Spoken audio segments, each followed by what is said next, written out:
प्रयागराज का माफिया जबरदस्ती एक पिछड़ी जाति के व्यक्ति की निर्मम हत्या करने के आरोप में किस तरीके का व्यवहार करता था, और बहनों और भाइयों उसकी प्रॉपर्टी को जब्त करके हमने गरीबों के लिए मकान बना दिए। वहां लोगों ने कहा ये सब क्या कर रहे हैं, तो बहुत बड़ा माफिया है। हमने कहा कितना बड़ा माफिया है तो समय बताएगा, लेकिन फिलहाल गरीबों को मकान बनाऊंगा भी और अपने हाथों से मैं देने के लिए जाऊंगा, और मैं स्वयं गया था वहां देने के लिए। बहनों और भाइयों, यह केंद्र की या राज्य की जो भी सरकार है, इसका एक ही विजन है, और वह है जनता जनार्दन की सेवा करना, अपने राज्य को और अपने देश को दुनिया की सबसे बड़ी ताकत बना देना। और बहनों और भाइयों, मैं आपको इस बात के लिए आश्वस्त करता हूं कि कोई माय के लाल बाल बांका नहीं कर सकता है। सुरक्षा की इतनी पुख्ता व्यवस्था हमने की है यूपी के अंदर। आज आप देखते होंगे बड़े बड़े दुर्दांत माफिया और अपराधी किस कदर उनकी दुर्गति हो रही है। आप देख रहे होंगे जिनके नाम से ही लोग कर्फ्यू जैसा माहौल होता था, आज उनकी दुर्गति क्या है हर व्यक्ति देख रहा है।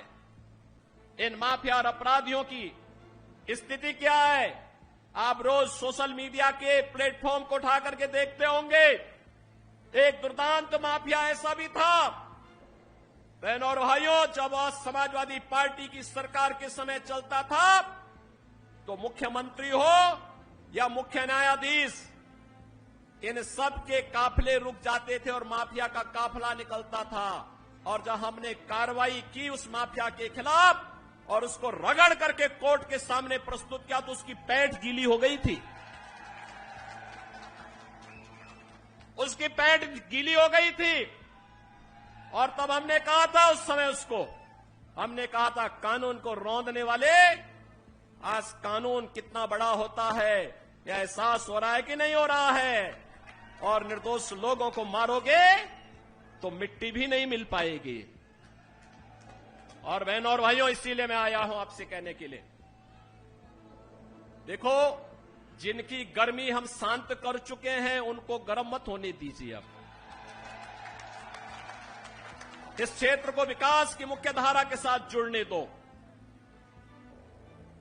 उनकी सबकी गर्मी शांत हो गई है, वे गए काम से। और बहनों और भाइयों, मैं आपको इस बात के लिए आश्वस्त करता हूं कि कोई माय के लाल बाल बांका नहीं कर सकता है। सुरक्षा की इतनी पुख्ता व्यवस्था हमने की है यूपी के अंदर। आज आप देखते होंगे बड़े बड़े दुर्दांत माफिया और अपराधी किस कदर उनकी दुर्गति हो रही है। आप देख रहे होंगे जिनके नाम से ही लोग कर्फ्यू जैसा माहौल होता था, आज उनकी दुर्गति क्या है हर व्यक्ति देख रहा है। इन माफिया और अपराधियों की स्थिति क्या है आप रोज सोशल मीडिया के प्लेटफॉर्म को उठा करके देखते होंगे। एक दुर्दांत माफिया ऐसा भी था बहनों और भाइयों, जब समाजवादी पार्टी की सरकार के समय चलता था तो मुख्यमंत्री हो या मुख्य न्यायाधीश, इन सब के काफिले रुक जाते थे और माफिया का काफिला निकलता था।